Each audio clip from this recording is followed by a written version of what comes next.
2019 AutoCAD and 3D max പഠിക്കാൻ Ernakulam planners group ഇൻസ്റ്റിറ്റ്യൂട്ടിൽ join ചെയ്ത കാലം. മലപ്പുറമായ എന്റെ നാട്ടിൽ നിന്നും ആദ്യമായിട്ടാണ് ഞാൻ വിട്ടു നിൽക്കുന്നത്. പ്രായത്തിന്റെ എല്ലാത്തരം ഉടായ്പകളും കൂടെയുള്ള കാലം. ആ സമയത്ത് ഇൻസ്റ്റഗ്രാമിൽ സജഷൻസ് തരുന്നതും എറണാകുളമുള്ളവരുടെ പ്രൊഫൈൽസ് ആയിരുന്നു. ആരോ എന്തോ എന്നറിയില്ലെങ്കിലും ഫോളോ ചെയ്യാൻ ഞാൻ മറന്നില്ല. കൂട്ടത്തിൽ ഫോളോ ചെയ്ത ഒരു കുട്ടീനെ കണ്ടപ്പോ എന്തോ മനസ്സിലൊരു ക്രഷ് അടിച്ചു. പിന്നെ വൈകിയില്ല, എനിക്ക് ഇഷ്ടമാണെന്ന് അവളോട് പറഞ്ഞു. സൂപ്പർ ഫാസ്റ്റ് എക്സ്പ്രസ് പോലെ റിജക്ഷനും വന്നു. പിന്നെ ബുദ്ധിമുട്ടിക്കാൻ ഞാൻ പോയില്ല. ഞാനും തബ്ഷീറും അടങ്ങുന്ന ഒരു 12 അംഗ സംഘം ഞങ്ങൾ ഒരു പ്രൈവറ്റ് ഹോസ്റ്റൽ എടുത്താണ് താമസിച്ചിരുന്നത്. ഉച്ചവരെ ക്ലാസ് കഴിഞ്ഞ് ഫോർട്ട് കൊച്ചി പോവാമെന്ന പ്ലാനുമായി ഞങ്ങൾ ഇറങ്ങി. ആ ദിവസം അത്യാവശ്യം കോഴിത്തരങ്ങളും കയ്യിലില്ലാതില്ല. ബോട്ട് കയറാൻ വേണ്ടി ക്യൂ നിൽക്കുന്ന സമയം. അപ്പുറത്ത് ലേഡീസ് ക്യൂവിൽ ഒരു വെല്ലിമയുടെ അടുത്ത് നിൽക്കുന്ന അവളെ അന്നാണ് ഞാൻ ആദ്യമായി ശ്രദ്ധിച്ചത്. കൂടെ 2 ചെറിയ പെൺകുട്ടികളും ഉണ്ടായിരുന്നു. കൂട്ടത്തിൽ ഐഫോൺ എന്റെ കയ്യിലുള്ളത് കൊണ്ട് തന്നെ ചെറിയ ജാടയും ഇടാൻ മറന്നില്ല. അവളുടെ അടുത്ത സീറ്റ് കിട്ടിയില്ലെങ്കിലും തൊട്ടപ്പുറത്തെ സീറ്റിൽ ഞാൻ സ്ഥാനമുറപ്പിച്ചു. എല്ലാവരും ഫോട്ടോ എടുക്കുന്നത് എന്റെ ഫോണിലായത് കൊണ്ട് തന്നെ പലപ്പോഴായി പല ആംഗിളിൽ നിന്നും എടുത്ത ഏതൊക്കെയോ ഫോട്ടോകളിൽ അറിയാതെ അവളുടെ മുഖം പതിഞ്ഞു. കൂടെ എന്റെ മനസ്സിലും. ബോട്ടിറങ്ങി ഞാൻ അവളെ നോക്കിയെങ്കിലും ഇവൻ ആരടാ എന്നൊരു ഭാവത്തിൽ എന്നെ നോക്കി അവൾ പോയി. കൂടെയുള്ള വല്യമ്മ എന്നോട് മനസ്സറിഞ്ഞൊന്ന് ചിരിച്ചു. എന്തോ ഒരു നിഷ്കളങ്കമായ ചിരി അവിടെ നിന്ന് പോന്നെങ്കിലും അവളുടെ മുഖം മനസ്സിൽ നിന്നും പോയില്ല. ചുമ്മാ ഇൻസ്റ്റഗ്രാം തുറന്ന് നോക്കുമ്പോഴാണ് എന്റെ പ്രപ്പോസൽ റിജക്റ്റ് ആക്കിയ അവളുടെ സ്റ്റോറി ഞാൻ കണ്ടത്. യാ അല്ലാ, എന്ത് മറിമായം! ഇത് രണ്ടും ഒരു പേരായിരുന്നോ? ഞാൻ ആകെ അന്തം വിട്ടുപോയി. അവളുടെ സ്റ്റോറിക്ക് മറുപടി എന്നോളം എന്നെ ഓർമ്മയുണ്ടോ, നമ്മൾ തമ്മിൽ കണ്ടിട്ടുണ്ടെന്ന് ഞാൻ മെസ്സേജ് അയച്ചു. കൂടെ എന്റെ കയ്യിലുള്ള വീഡിയോസും അവൾക്ക് അയച്ചു. ആ സിറ്റുവേഷൻ അവൾക്ക് ഓർമ്മയുണ്ടെങ്കിലും എന്നെ നോട്ടീസ് ചെയ്യാത്തത് കാരണം അവൾക്ക് എന്നെ ഓർമ്മയില്ലായിരുന്നു. ഒരുപാട് നേരം അന്ന് ഞങ്ങൾ സംസാരിച്ചു. വീണ്ടും കാണാനുള്ള ആഗ്രഹം കൊണ്ട് തന്നെ ഇനി എപ്പോൾ കാണാൻ പറ്റുമെന്ന് എന്റെ ചോദ്യത്തിന് അടുത്ത ദിവസം പാസ്പോർട്ട് ആവശ്യത്തിന് വരുന്നുണ്ടെന്നും കാണാമെന്നും അവൾ പറഞ്ഞു. മനസ്സിലെ സന്തോഷം പറഞ്ഞറിയിക്കാൻ പറ്റാത്തതായിരുന്നു. അവളുടെ വരവിനായുള്ള മെസ്സേജിന് കാത്തിരുന്നെങ്കിലും അവൾ വന്നില്ല. പിറ്റേ ദിവസം അവൾ ഗൾഫിലോട്ട് പോവുകയായിരുന്നു. മനസ്സിലെ ഇഷ്ടം കൂടി എന്നല്ലാതെ ഒരു പൊടിക്ക് കുറഞ്ഞില്ല. അതവളോട് പറഞ്ഞെങ്കിലും പതിവ് പോലെ റിജക്ഷൻ തന്നെ. കൂട്ടത്തിൽ എന്റെ വാട്സപ്പ് നമ്പറും ഞാൻ കൊടുത്തിരുന്നു. എങ്ങാനും തോന്നി മെസ്സേജ് വിട്ടാലോ. എല്ലാം ഒരു പ്രതീക്ഷ മാത്രം. എങ്കിലും ചാറ്റിങ്ങിലൂടെ ഞാൻ ഇവിടെയും അവൾ അവിടെയുമായിരുന്നു.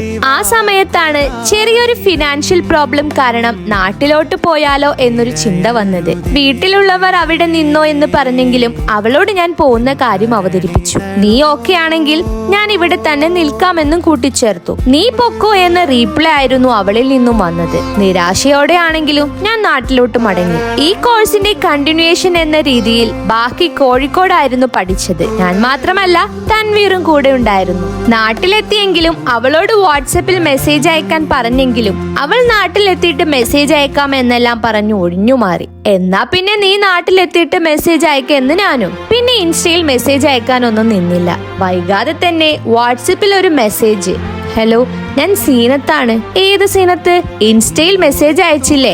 ആ, അപ്പോ നിനക്ക് മെസ്സേജ് അയക്കാൻ അറിയാം വേണ്ട എന്ന് വെച്ചാണല്ലേ? പതിയെ പതിയെ ചാറ്റിംഗിൽ നിന്നും കോളിങ്ങിലോട്ടായി. രാവും പകലും ഇല്ലാത്ത തരം ദഫിന്റെ സകലമാന പ്രാന്തങ്ങളുമുള്ള ഞാൻ മീലാദിന്റെ സമയമായപ്പോൾ അതിന്റെ അണിയറ പ്രവർത്തകൻ കൂടെയായി. നാട്ടിലോട്ട് വന്ന സമയം മീലാദ് ആയതുകൊണ്ട് തന്നെ അതിന്റെ പ്രാക്ടീസും എല്ലാമായി രാത്രി എല്ലാം പുറത്തു തന്നെ. പിന്നെ അവളെ വിളിക്കാൻ ഒരു പേടിയും വേണ്ടല്ലോ. രാത്രി മൊത്തം പ്രാക്ടീസും കോളിങ്ങും ആയതുകൊണ്ട് ക്ലാസ്സിൽ നിന്ന് നല്ല ഉറക്കം തൂങ്ങൽ പതിവായിരുന്നു.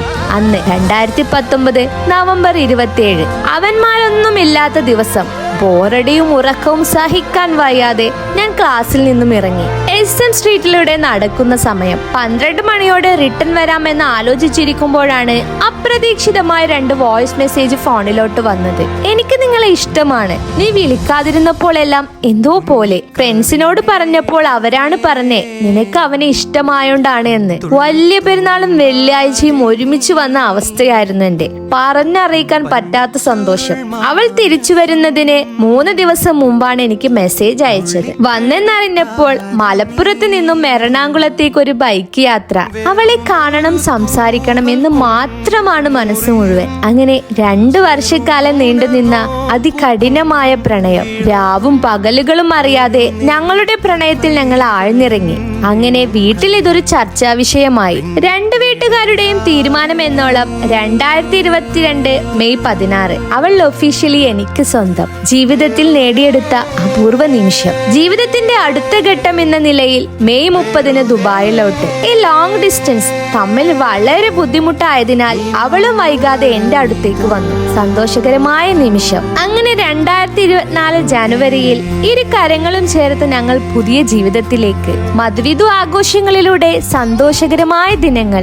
ലോങ് ഡിസ്റ്റൻസിന്റെ വേദന നല്ലോണം അറിയുന്നതിനാൽ ഞങ്ങൾ 2 പേരും ദുബായിലോട്ട്. അങ്ങനെ പടച്ചോന്റെ അനുഗ്രഹത്താൽ ഞങ്ങളുടെ കുഞ്ഞു രാജകുമാരൻ സൈനിസാൻ ഞങ്ങളിലോട്ടെത്തി. അതെ, കളിയും ചിരിയും ഇണക്കവും പിണക്കവും നിറഞ്ഞ നമ്മുടെ ഈ യാത്ര തുടങ്ങിയിട്ട് ഇന്നേക്ക് 4 വർഷം.